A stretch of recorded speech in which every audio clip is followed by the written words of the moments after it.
اور ابھی منیب بھائی خبر آ گئی کہ پاکستان آئی ایم ایف کے درمیان مذاکرات کا اسکیجول طے پا گیا ہے، اور آئی ایم ایف مشن جو 31 جنوری سے 9 فروری تک پاکستان کا دورہ کرے گا اور اس پہ مذاکرات ہوں گے. ابھی تک یہ نہیں انہوں نے کہا کہ ہم دے دیں گے پیسے. کیا سچویشن ہے؟ ابھی انہوں نے دیکھنا ہے نا, ابھی انہوں نے بتانا, ہم نے بتانا ہے, اداؤں پہ غور کرنا ہے ہماری. انہوں نے بتانا ہے, ہم نے ان کو بتانا ہے کہ ہم نے کیا کیا چیزیں ٹک مارک کر لی ہیں. اگر وہ سیٹسفائیڈ ہوئے تو پھر ریلیز پھر کچھ مل جائیں گے. فاروق سلیم صاحب بہت شکریہ, میرے خیال سے بہت ہی کوئی عرصے بعد آپ ہاتھ آئے آج. جس طرح آئے میں آپ کو بتا نہیں سکتا. مجھے صرف اب آپ یہ بتا دیجیے فاروق بھائی کہ یہ جو ڈالر آج 25 روپے بڑھا ہے یکدم, یہ کچھ اکانومسٹ یا کچھ ماہرین جو تھے اکانومی کے, اکانومسٹ تو نہیں, وہ کہہ رہی بڑا اچھا ہے یہ پاکستان میں بلیک مارکیٹ ختم ہو جائے گی, یہ ہو جائے گا, وہ ہو جائے گا, ڈالر ملنا شروع ہو جائے گا. آپ کے نزدیک یہ جو کیپ ختم ہوا ہے, یہ جو آئی ایم ایف سے ڈیل میں ساری سبسڈیز وڈرا کی جا رہی ہیں, ٹیکسز نئے لگائے جا رہے ہیں, گیس پہ سبسڈی, بجلی پہ سبسڈی واپس لی, پاکستان کی اکانومی کہاں جا رہی ہے؟ اور ڈالر جو ہے کیا اب آنا شروع ہو جائے گا اس ملک کے اندر, یا باہر سے آئے گا تو آئے گا, اندر سے پھر بھی جنریٹ نہیں ہوگا یہ کیپ ختم ہونے کے بعد بھی؟ فاروق صاحب بہت سارے سوال اکٹھے کر ڈالے ہیں آپ آرام سے دیں. جی, پہلی بات یہ ہے کہ آج جو کچھ ہوا ہے وہ نتیجہ ہے ایک غلط پالیسی کا جو 5 یا 6 مہینے پہلے بنائی گئی تھی.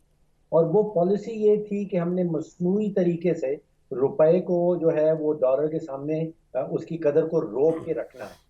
اب پچھلے 30-35 سال کی جو معاشی تاریخ ہے اس سے ہم سیکھ نہیں پائے.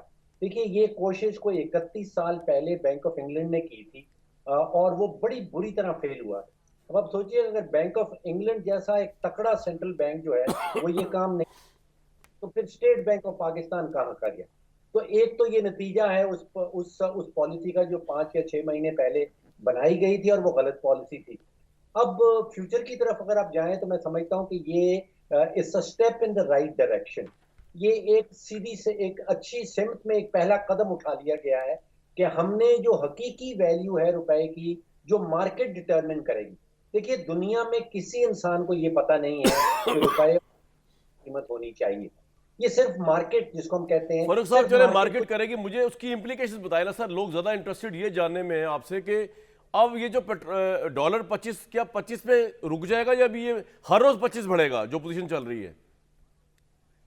میرا یہ خیال ہے کہ ریلیٹیو سٹیبلٹی جس کو ہم کہتے ہیں کہ قدرے معاشی استحکام آنے لگے گا اگلے کچھ ہفتوں کے اندر.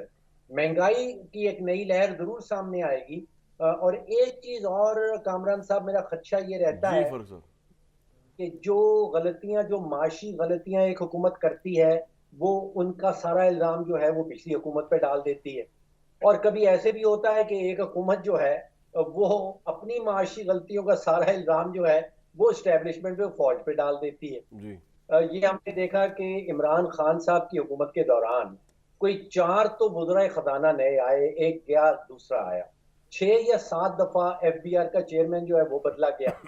پھر 4 دفعہ تو بورڈ آف انویسٹمنٹ کا چیئرمین بدلا گیا, اور پھر الزام انہوں نے لگا دیا کہ جی یہ فاروق صاحب یہ ان کی گورننس کے پرابلم تھے, یا یہ جو آئی ایم ایف کے پاس اسد عمر صاحب لیٹ گئے, اس لیے آج لیٹ گئے سے مراد لیٹ پہنچے, اس وجہ سے جو ہے یہ آج پاکستان کو دن دیکھنا پڑ رہا ہے؟ دیکھیے, پچھلے کوئی 5 سالوں کے اندر 6 وزرائے خزانہ ہم نے بدل ڈالے. 4 وزیر خزانہ جو تھے وہ پی ٹی آئی کے دوران, اب 2 وزیر خزانہ جو ہیں وہ پی ڈی ایم کی حکومت کے دوران آ گئے. جو نیا وزیر خزانہ آتا ہے وہ ایک نئی قسم کی ٹرک کی بتی شروع کرتا ہے اور وہ آئی ایم ایف کے پروگرام سے ہم نکل جاتے ہیں.